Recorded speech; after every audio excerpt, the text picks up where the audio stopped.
Well, when he got into the lead, it looked like it was over and done with, but a late safety car put Max Verstappen under massive pressure from Carlos Sainz, but he persevered and proved to be utterly unflappable. Max Verstappen taking another Grand Prix victory in 2022 from Carlos Sainz, who really put the Red Bull driver under a huge amount of pressure in the final laps. It was a great weekend for Mercedes, third and fourth for them on a day under the sunshine here in Montreal. Hello folks, welcome to F1 Live, your post-race show. Will Buxton with you as always, and alongside me, Pietro Fittipaldi. Pietro, so many positives to talk about today. In particular, Max Verstappen, a brilliant drive under huge pressure.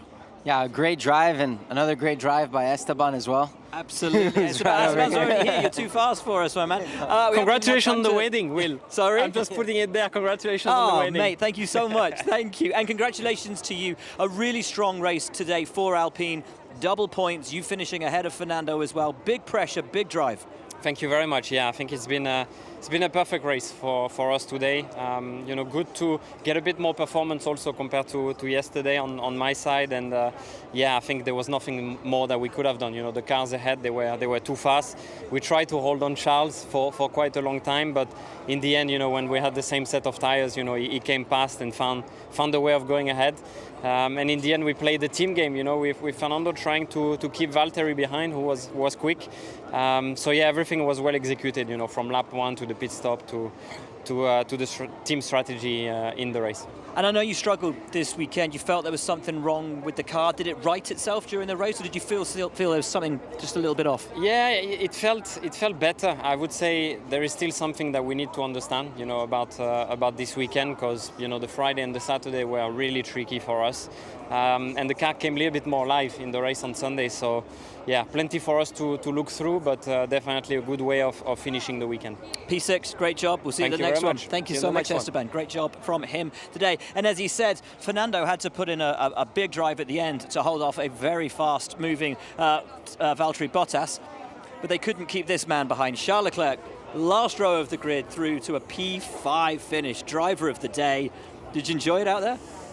I enjoyed the last part. The first and middle part was extremely frustrating. I mean, I was just stuck in a DRS train, then stuck behind Esteban that had new tires, and out of turn 10 he had very good traction, so I just couldn't get past. And then unfortunately we had this problem at the pit stops, which brought me back behind another DRS train, so I had to make up for it and take a bit more risk. And the end was fun. I mean, I had a lot of overtakes, and P5 was the best we could have done today. So yeah, 10 points, which are valuable at the end of the day. Could it have been more today without the DRS trains or the difficulties in the pit stops? Was a podium possible, or dare we not think about that? With the there were much more possible, but I don't like to look at those side of things. I mean, at the end there was this small problem at the pit stop, which we need to understand what happened. And yeah, it's part of racing, but yeah, of course, without this problem, I think we could have done better. Some great moves at the end as well on those two Alpines, same tyres. You put the moves on them though. It was really exciting to watch. Yeah, I had to be a bit more aggressive at the end, and it paid off. So yeah, happy we could make them stick. Great job. Thanks for coming on the show, Charles Leclerc. Driver of the day, we're just getting a replay here of his moves on the Alpines, beautifully executed. Yeah, right there at the hairpin. And like he said, you know, the DRS, when you're stuck in the DRS train, it's so difficult to overtake, you know. Even if you're quicker, everybody has DRS open and you can't make the gains on the straights.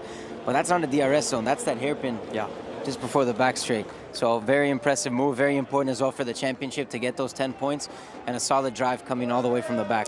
Yeah, big for him. Perez on 129 is in second place in the championship. Leclerc 126, so 3 points behind him now as Lewis Hamilton rocks into the interview area. We'll talk about him in a minute while we're talking about positives for Ferrari. Charles Leclerc, obviously, damage limitation for him today. Carlos Sainz, I'd say the drive of the season from Carlos today. I think it's his best drive of the year. Yeah, because he was very competitive. He was on pace with Verstappen. I mean, most of the time he was putting pressure there at the end, but the Red Bulls are just so quick down the straight. Yeah. At least that's how it looked like to me, because he had the DRS open. Every time he would get close out of the last chicane and maybe have a move, you know, into turn 1, he just couldn't get close enough. He couldn't get that last half a second to be able to overtake into turn 1. And Max was playing the smart game, wasn't he? He was backing off when he needed to, getting the charge back in, utilizing that when he needed to, getting that speed on the straight. It was a game of cat and mouse in those final, 10, 15 laps? Yeah, because, as a driver, you usually, I don't know how their dash is on the steering wheel, but you have the battery levels, and then you can, consume more or recharge more on some laps. So obviously, if you have a bit of a gap, you want to recharge and make sure you have enough battery if someone else tries to attack you, that you can use it down the straight. Because you have a button that you can use more than you would automatically use to kind of attack or defend. And I'm sure that they were, playing with that, and yeah. World champion drive at the end, got the win, and but I was surprised Sainz was able to keep putting the pressure, just missing that little bit of speed to be able to make the move. It was a wonderful end to the race. Great day also for Mercedes. 3rd and 4th in the Grand Prix today. Lewis Hamilton back on the podium, George Russell in 4th place. Really strong drive from both of them today. And they're now just 40 points behind Ferrari in the Constructors' Championship. Yeah, I think, beginning of the season in Bahrain, we're like, what's going on with Mercedes? Yeah. Are they going to be able to come back? And for me, they've always been a team that, if there's one team that's able to turn it around in a season, it'll be them. Maybe they're not going to be winning races, but they're much better than how they started. Yeah. They're fighting for podiums now. Also, really impressed with Zhou Guanyu today. I thought he had a wonderful drive. Put some great moves in, drove really confidently, and I think actually he's here right now. I was just saying to Pietro. What a great drive, man. Fantastic. You picked up where you left off in Baku with that DNF, but a really strong drive, a really strong weekend. How happy are you with the performance today? Yeah, happy to see the checkered flag, first of all. And obviously there's been frustration going on before this weekend. This weekend on new track, we arrive here with no clue what's going to be, but I'm just so happy with the performance as a team. And yesterday was good. Today we finally get both cars in the points after Bahrain, so we show a good momentum for the coming races. You put some great moves in as well. I particularly like your one on Sebastian down in turn 1. That was a lovely move. Yeah, that was, obviously I love overtaking or finding some tricky positions, but I think it was very crucial to make the move done after the safety car. And yeah, for my side, it was quite an intense move because outside there was no grip the moment I went around there, but got it done, got it stopped, so put us in a much more easier window for the race. So I think everything was right today, so really happy. It was great. How much are you enjoying it? Because you come to Formula One, there's so much pressure, there's so much expectation. Are you in this place now where you can actually kind of just relax a little bit and just enjoy it? Yeah, I mean, I think since Imola, I've been very enjoyed the atmosphere, like in here in the paddock, and just getting more familiar with everything. So I enjoy every weekend. Every Grand Prix is a special moment, and especially here in Montreal, we see a lot of Chinese flags on the grandstand and supporters in worldwide. So I'm just super happy that finally can give them some points finish, and yeah, very happy. I think everybody will be quite proud of me back home as well. Your best result in Formula One. Congratulations. Thanks for coming on the show. Thank you so much. Really appreciate it. Well done. He's been great. It's been great. He was wonderful in Baku, just being robbed of a good result by that DNF, that technical problem that they had. Brilliant all weekend here. Outqualified Valtteri Bottas, 2nd weekend in a row. First time through into Q3, best race result today, and putting the moves in. He was brilliant. Yeah, it's a picking up of momentum. He had his first point-scoring finish in the first race of the season in Bahrain, but it's been, slowly getting that momentum going, quick in qualifying, executing in the race, and getting the points. Absolutely. Double points finish today for Alfa Romeo. Valtteri Bottas finishing 1 place ahead of Zhou Guanyu in P8, and we can hear from Valtteri now. Valtteri, how good is it to be back in the points? It's nice, because I think we've had a couple of quite tricky races as a team, so now we could actually see towards the end of the race that we had solid race pace, like what we've seen in some races this year, and I'm really happy for my teammate as well. Like, he had a good pace and strong race, and it's good to get points with both cars. Yeah, I know it's been difficult run of races for you guys as a team, and you've had a strong car, so to get both of you guys in the points for the Constructors' Championship, super important. Absolutely, it's really important, and I think my teammate can take a lot of confidence from this weekend, and I'm sure that going on now we can be closely matched and get some more points together. Great stuff, thanks Valtteri. Thanks. While we're here talking about the positives, Lance Stroll, a point at home. He never qualifies well here, he's never got out of Q1, but once again fought through valiantly, nicked the final point from Daniel Ricciardo in the closing lap. So a strong drive from Lance today on what had been a difficult weekend. Yeah, and Aston Martin, they're coming back. I feel like they're more competitive, much more than the beginning of the season, which isn't good for us. But but they are coming, and when they're executing, they're in the points now. Before it was much more of a struggle in terms of pace. I think the car is much better overall now. It could have been so much more.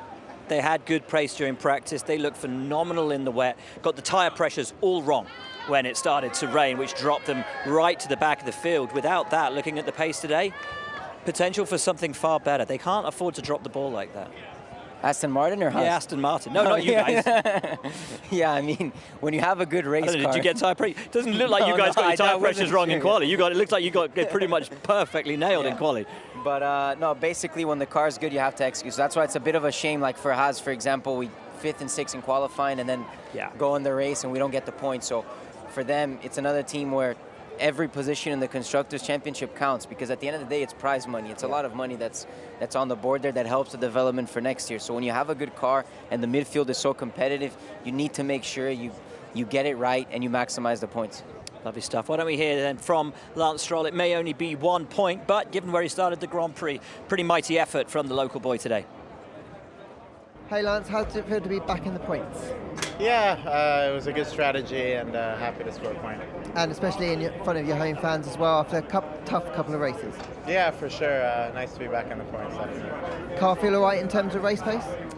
No, I don't think we were actually too quick today, and the car didn't feel great. So yeah, we had a good strategy and did a good job at defending the cars behind. But actually, it was a tough race, and I don't think we were very quick. But in the end, it was good to score a point. Thanks. Oh, look back. I think that's probably all the positives from today. Max Verstappen, brilliant, peerless, unflappable. Carlos, best race of the season. Charles, driver of the day. Great run from the Alfa Romeo drivers. Great run from the Alpine drivers. Although Fernando was a little unhappy at the end, wasn't he? Saying, guys, come on, like I've been the fastest guy all weekend. Can you just let me pass? But wouldn't do it. Then in the end, he had to defend from Valtteri. Yeah, I mean, I would be unhappy too. You started second, and his pace, it wasn't only the wet and the dry, he was really quick. Yeah, if you look at the race simulations on Friday, FP1, FP2, they were very quick in race stints, especially Alonso. So I was surprised that he finished all the way in 7th, I believe, and starting second with good pace in the dry as well. I don't know what happened. I couldn't follow the race. I'm guessing strategy. Maybe it was strategy. Yeah, I mean, because cars. Once Max started stretching his legs, Fernando still had pretty good pace compared to Carlos. Like he was keeping time with him and with the Mercedes guys as well throughout the race. They just left him out. Like they literally just left it. There were the two virtual safety cars at the start. Max took advantage of the first one. They brought Esteban in under the second one, created by Mick Schumacher's DNF, which we'll come to in a minute. Sorry about that. But they left Fernando out, and they left him out so long that by the time he came in and took his stop under green flag racing, dropped him behind Esteban. Yeah, because when you stop under virtual safety car, you don't get a free pit stop, but you... It's like 9.5 seconds rather than 20. Much less loss if you stop under a yellow virtual safety car than in a green flag. So it's obviously, if you're in the pit window and a VC comes out, you stop immediately. So that's why I was surprised they didn't stop and they stopped under green flag. I was surprised as well. One person who might be able to explain, though, is Otmar Safnauer from Alpine, and Laura Winter has managed to find him. Well, Otmar, I'm sure at the start of this weekend you'd have taken, double points for the team, but there's a sense there was more out there. Just talk us through the strategy this afternoon. Well, the bit of the strategy that we couldn't anticipate was the safety car, and I think we would have had a good chance at keeping Leclerc behind us. I think he pitted into traffic. They had a slow stop, and unfortunately with the safety car, the advantage that we had built up over the race was eradicated, and then Leclerc just behind us in a faster car. It was hard to keep him back.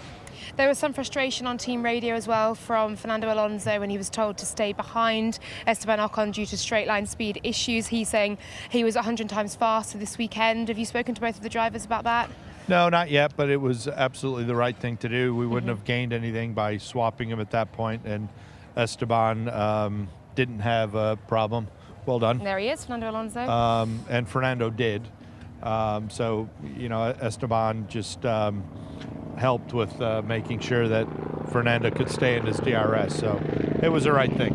How frustrating is it to know that the pace is there? A podium would have been possible this afternoon, but Lux, and as you say, a straight line issue just wasn't on your side today. Yeah, it's, we scored good points, so we have to look at it from that perspective. The cars that beat us are naturally faster anyway. We'll come back and fight in Silverstone and hopefully extract a bit more performance out of the car there. There are plenty of positives to take back to the UK, aren't there? Absolutely. Great stuff. Thanks very much for your time this weekend. Thank you. Well done today. Otmar looked a little frustrated there. He might be about to get a bit more frustrated because the man who loves a post-race investigation, Sam Collins, has news for us of potential impending misery for a bunch of drivers. Sam, what's going on? Yeah, I mean, it's this situation again, isn't it? Fernando Alonso has been summoned to race control to discuss what he was doing on the very final lap of the race. He was battling with Valtteri Bottas. Valtteri Bottas was behind him, trying to get past the Alpine driver, and Fernando Alonso decided to make it a little bit difficult. He made a very nice move coming out of the hairpin just to drive his car very wide, but coming into the final chicane, Alonso was just moving his car around on the approach to the chicane a little bit too much for the FIA's liking, so they've called him up to race control to discuss weaving on the straight. But race control will be a little bit busy as well with Aston Martin driver Sebastian Vettel. Now, under a safety car, the regulations say you must not leave more than 10 car lengths gap in between you and the car in front. That rule sometimes isn't employed exactly, but under the safety car, Sebastian Vettel left a very large gap to the car in front, much bigger than 10 car lengths, so he's going to have to go and talk to Eduardo Freitas to explain himself on that one. And then just a couple more points that have come in. So a few people have asked me, why did Lando Norris get a 5-second time penalty during the race? That's because he broke the pit lane speed limit by 5 kph, so it was slightly higher than you'd get the normal fine for. But somebody who did get a fine, well, it was poor old Yuki Tsunoda. Just after he'd come out of the pit lane and gone off the track, he was issued with a €300 fine for going 2.5 kph above the speed limit. So, Will, not a lot of happy racing drivers at race control right now. Thanks for that, mate. Appreciate it. Keep us abreast of all the situations if you hear of any changes. Now, speaking of impending misery, should we talk about actual misery? I mean, great grid positions, great quali, looking fantastic for Haas, and then the heartache. K-Mag, bit of damage on the opening lap, bit of contact with Lewis, gets the meatball flag. It's basically day over, isn't it, from that point for him? Yeah, it was weird with that black and orange flag because the car seemed fine and he still had decent pace. And I mean, you can tell aero, you know, with the sensors and stuff, how much aero you lose, and we lost like very little, so it felt okay to keep going. And then we were forced to pit because of the black and orange. And then for sure with the nose change under green flag conditions, we ended up losing like 12 to 15 seconds. And because it was the start of the race and everybody's close to each other, it puts us all the way back in terms of track position. So that was kind of Kevin, you know, had to do a recovery race, but Mick was still in a good position. Yeah, and having a great fight with Zhou Guanyu, really taking it to each other, having a lot of fun, and then suddenly the engine goes. Yeah, because he had very good pace, wasn't 7th at the time, but was able to keep steady there. The guys behind had DRS, but he was always able to get good exits. They weren't able to pass, kind of like Sainz and Verstappen, that sort of deal. And then the engine goes, and then we're left with just trying to get Kevin track position and trying to get him into at least 10th to score a point, but it just wasn't possible today. So it's a shame because it's so important, these points, and it's so important when you qualify so well, your P5, P6, to at least get something out of it, and we couldn't. And he was having such a better weekend. Obviously, he's had the disappointments this year, some big crashes. Gunther not happy with the amount that's costing the team. Then in Baku, Gunther said, look, you need to dial it back a little bit. You're pushing too hard. You're over-driving. Mick dialed it back so much, completely uncompetitive. And Gunther said, you need to dial it forward a little bit. And he did beautifully yesterday. In the rain, difficult conditions, so easy to put it in the wall. Great quali, best ever starting position. It was looking like a great weekend for him. To be robbed by a DNF, really unlucky. Yeah, and he was very strong in qualifying yesterday. I mean, like, I thought he was going to qualify 5th, to be honest, but then Kevin was able to put in a good last lap of qualifying. And he had the pace in the race today, and it's just, yeah, it happened. So I just hope it doesn't add too much pressure to the team, because there's been a couple of races without scoring points, and sometimes it's a bit of a snowball effect for everybody. You end up making more mistakes, but here goes Lewis. But yeah, I hope we can score some points very soon. I thought they were cheering for you, mate. Let's hear from Mick Schumacher. A disappointing day after what had been a brilliant weekend. Hey Mick, you're doing a great job out there, and the pace looked really good. So what happened? Yeah, so we had a PU issue, which is obviously very unfortunate because I think we were doing, a good race up to that point. Our feeling in the car was great, and I think that the pace was looking not too bad either. So quite upsetting, but hey, we still have a few more races to go. And plenty of positives to take from the weekend. Qualifying was so strong, and up until that point, it was going so well. Yeah, it did, and I think that in terms of pace, again yesterday, but also today, it looked very strong. So it's a good thing. We can take it away from here and put it into play for Silverstone. Hard luck, thanks. Wasn't just the Haas guys that had a bit of a disappointing day. The first virtual safety car of the day brought out for Sergio Perez, another reliability woe for Red Bull Racing. After it looked like they had got everything fixed, car just looks like it. PU just shut down on him.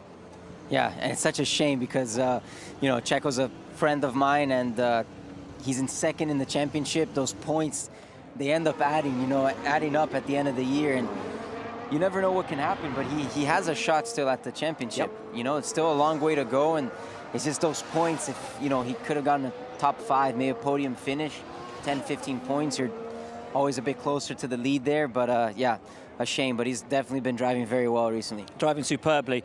Bit of an error yesterday in qualifying, took that on his shoulders, said, I needed to do better, I should have been further towards the front. Nothing you can do about a DNF, but as you say, 46 points now, the gap between Max Verstappen and Sergio Perez. Let's hear from him. Apparently it's a quick interview, not a lot to say for the day. Hey Checo, frustrating obviously, can you talk me through what the problem was? Gearbox issue. Out of turn 7 I just lost the drive. Difficult considering how this weekend's gone for you. Just nothing seems to have gone right, has it? No, it's been a weekend to forget. All right, hard luck. Thank you. I didn't realise it was that quick. Right, on to McLaren. Disappointing day for those guys. Lando Norris, obviously power unit issues in qualifying. Daniel Ricciardo into the top 10. But the day just fell to pieces for them. Pit stops were hideous, like absolutely hideous. Didn't have the right tyres, then didn't have any tyres. Daniel loses 10th place with a couple of laps to go to the end. A miserable weekend for McLaren. Yeah, I mean, looks like they had some pace, but they weren't really shining, this weekend. And I didn't even know that they had the pit stop problem. So, that's just terrible. If you don't have the right pace and then you have that in the pit stops, then you're not going to score any points, definitely, especially in Formula One. So it's a shame for them, but yeah, it was a difficult weekend for Haas as well, so we're in the same boat. Yeah, let's have a look at Lando Norris's horrible pit stop. They double stacked the guys coming in. Ricciardo came in first, and there was already a complication with Ricciardo's tyres, which meant that by the time Lando came in, it looked like they put on the wrong tyre, because you're going to see the front left gets changed again. They didn't have a front right waiting for him. It was there we go. Front left comes back off again. Just a dreadful, dreadful stop for McLaren. And it's so unlike McLaren. They're usually so regimented, so on top of things. Yeah, sometimes in those calls, they do it very last minute. So if the guys aren't ready and one guy gets off sync, and then it messes everything up. Because sometimes the team manager will say on the radio, like, boxing both cars, double stop, 20 seconds in the pit lane. So they have 20 seconds to go, make sure they get the right tires, get them out. But sometimes they don't know which guy's ahead. They were close to each other there, so yeah. And one guy makes a mistake, then it puts everything off. Real shame for McLaren. They'll be hoping for better at their home Grand Prix at Silverstone in a couple of weeks' time. While we're looking at the disappointments, Yuki Tsunoda. You can't do that, can you? I know, and he was going so well. I know, too. man. He was in the top 10. He was doing grand. 9th, 8th, and yeah, Pierre was there. Pierre wasn't. He was quicker than Pierre this weekend, I think, and yeah, he was. I would say cold tires, but you have tire warmers. But it happens. It does happen, and it gets slippery over there. You get on a little bit off where the dirt is, and, You just get your braking that little bit late, pushing just for that little bit. As soon as you get on the grass, it's been really humid here in Canada. And it's raining. And yeah. As soon as you get on it, there's no stopping. It's done. Yeah. It's done. Well, that is our disappointments. That is also the positives for the day. I think we've run through pretty much everything apart from really looking at our top 3 and Lewis Hamilton, who, when I spoke to him on Friday, said the car was undrivable. He said, this is just what I've got to drive for the rest of the season. I've got to get used to it, but I don't like it. I can't drive Montreal the way I'm used to driving Montreal. Looked like he was driving it the way he used to drive it today. Night and day difference between where they were at Friday and where they are today. Yeah, for sure. And to finish on the podium, you know, he's definitely much more, I wouldn't say like animated, but much more positive than he was in the beginning of the season. And I think as a driver, I mean, he's a 7-time champion, so he knows better than me, but having that motivation and that positivity and going from one weekend to another, it definitely brings performance. He told Jenson Button post-race he was ecstatic with his result today. What did he tell Lawrence Barretto?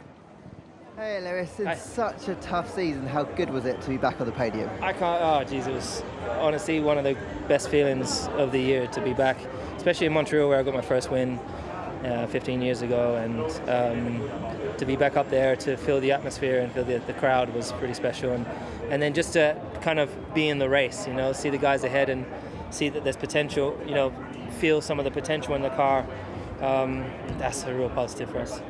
The race pace was so good today. I know it's not race winning pace, but this is the best it feels like it's been all year. That must give you so much faith. Yeah, apart from Barcelona, I think this is the best race pace we've had, and particularly that last stint, the car really felt a lot better. So, and I don't know why, but I was like, okay, maybe we can compete, especially when, you know, because I was doing the same times as them before the SC car around the same times, and I was like, oh, maybe I can hold on to them. But they switched on to another level on the restart, and it was tough to hold on to them, but I'm glad I did everything I could to get ahead. Great stuff, congrats. Thanks.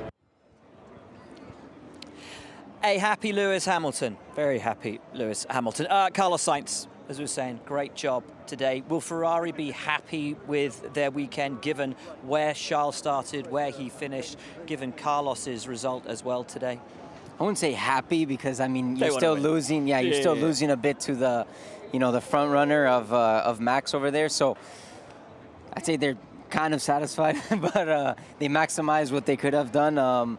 But for sure, it must be a bit frustrating because you're losing a little bit to the leader of the championship and as well Constructors' Championship. So what was it Matthias said in Miami? Happy disappointed. Happy disappointed. Possibly. He's happy that the disappointment wasn't bigger. It wasn't as big as it could have been. One person who will know is Mattia himself, and Laura Winter's got him.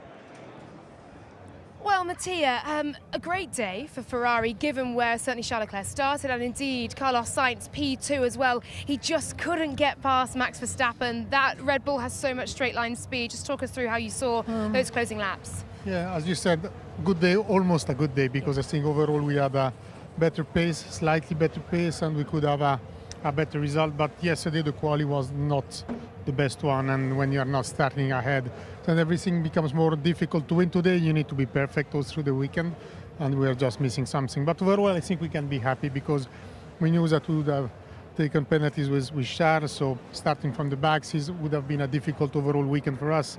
Tried to minimize, let me say, the disadvantage, but finally, if I look at the constructors, we even won few points. So we gained few points on the Red Bull. So I think overall great, as you said. Obviously, winning is always better.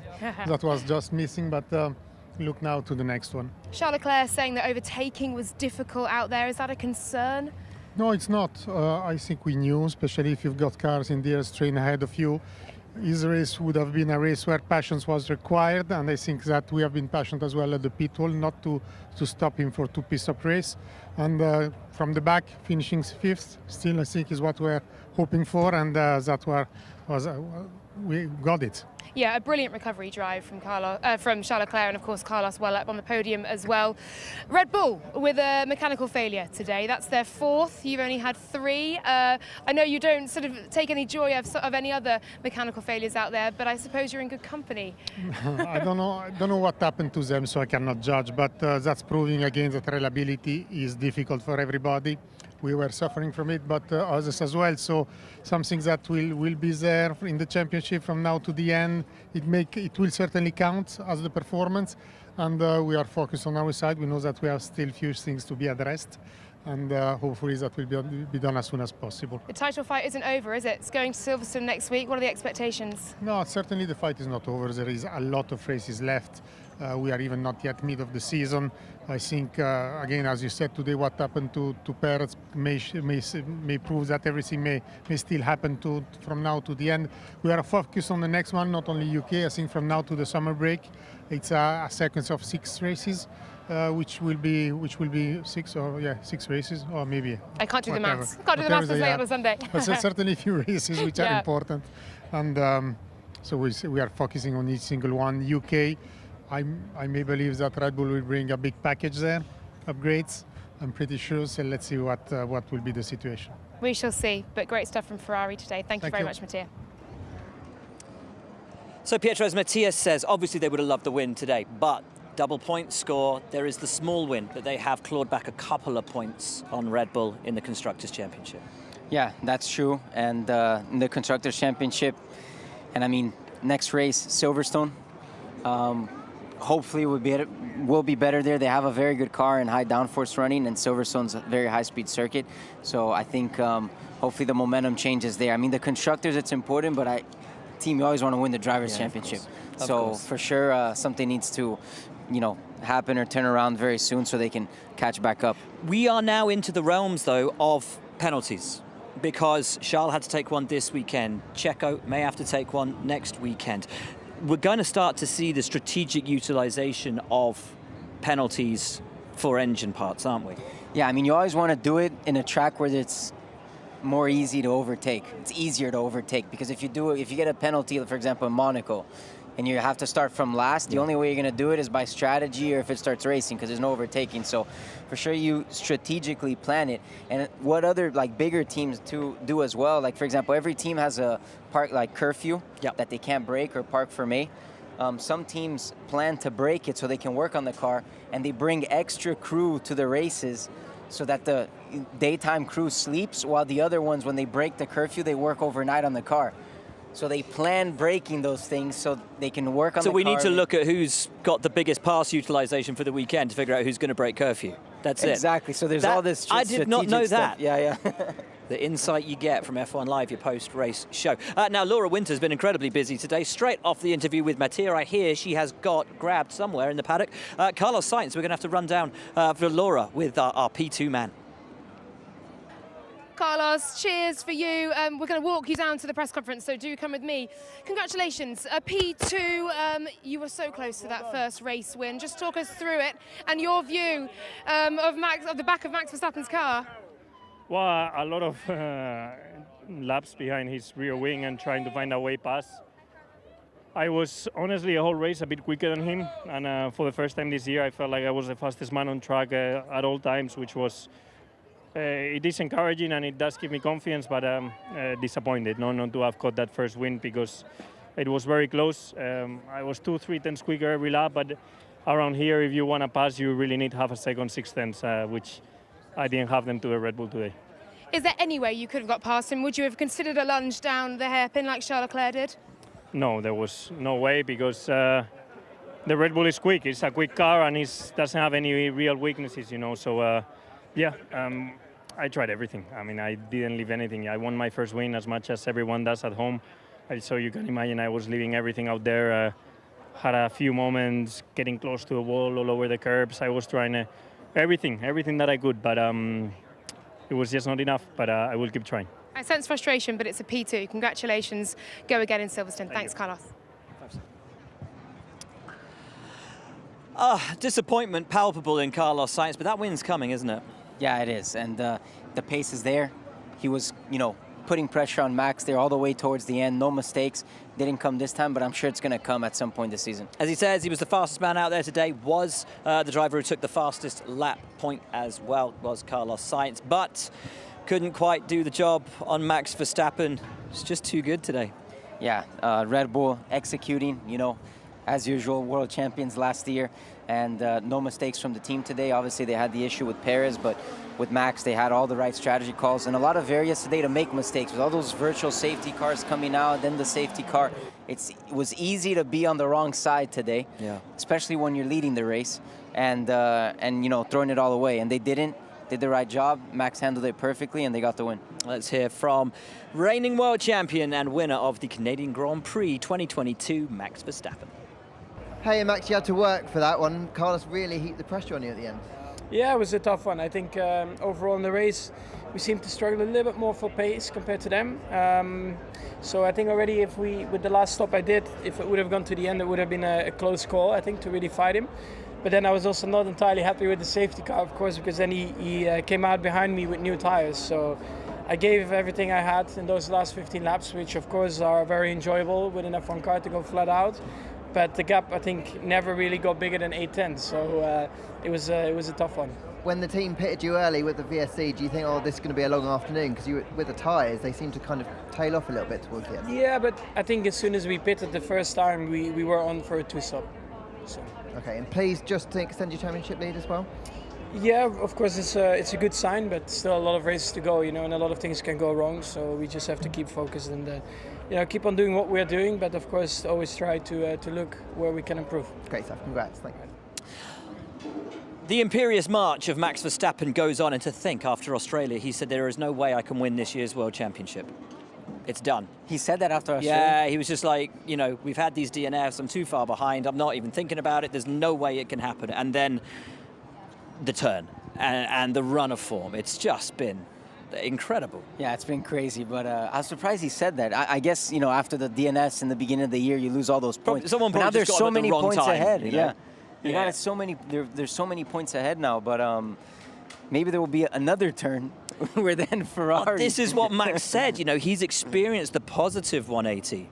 You can always then have the negative 180 where it all starts to go to hell again. So. Yeah, and it's still early enough that it can happen. So early, so early. Right, Laura Windsor has been incredibly busy today. She has managed now to catch up with Christian Horner. Christian, congratulations today. A brilliant result for Max Verstappen, but woes for Sergio Perez. The highs and lows of sport, I suppose. Sum it up for us. Yeah, brutal for Checo because, I think he could have had a really strong race today. He had great pace, through the free practice sessions, but we think it was a gearbox issue, so we need to get the car back and understand that. But for Max, he's just been dominant all weekend, and the amount of pressure that he had to soak up that last 15 laps after the VSC, was really impressive. It was immense from him, and I think I was saying, Carlos has got to force him into a mistake here because you have so much straight line speed, but there was no sign of that. He was so cool under that pressure. He was super cool, and we had a radio issue as well, so I think he could hear us, we couldn't hear him, but the way he managed the race, the way that he controlled, the pace, the tyres, it was masterclass. 4 mechanical failures for Red Bull, 3 for Ferrari, not that we're all keeping count. Is there concern, the reliability concern? I mean, amongst the paddock there is, obviously, but for Red Bull now with 4 of them, there must be some doubts creeping in as to the reliability of this car. Well, we need to understand what's caused the issue, and, obviously 4 is 4 more than we would like, but, it's an area that we need to get on top of and understand. So let's understand what the root cause is and then address it from there. And of course, moving on to Silverstone with a good lead in both championships as well. I know you must have pretty difficult memories of Silverstone from last year. I'm sure you'll be looking to put them to bed. Yeah, Silverstone was very tough for us last year. We went there with a healthy lead last year. We're going there again this year. So it's important for us that we keep this momentum going. I mean, it's been a heck of a run of races that we've put together, and the team, the drivers are doing a great job. They are indeed. Thank you very much, Thank Christian. You very much. Congratulations. So Red Bull go back to Silverstone with the championship lead in both championships. Will they be victorious in Silverstone, Pietro, do you think?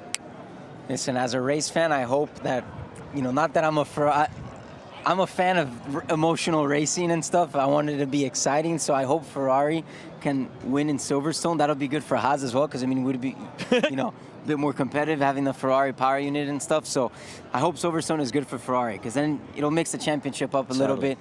They'll get a little bit closer. Things will start getting more exciting, more heated, and I think it'll be better for all the fans. And Mercedes are supposedly bringing a big update to Silverstone as well. Been on the podium for the last 2 races. Could we maybe see a step forward from them? I hope so. I think that's everybody's dream in terms of watching Formula One, is to have at least 3-4 teams fighting for wins every weekend.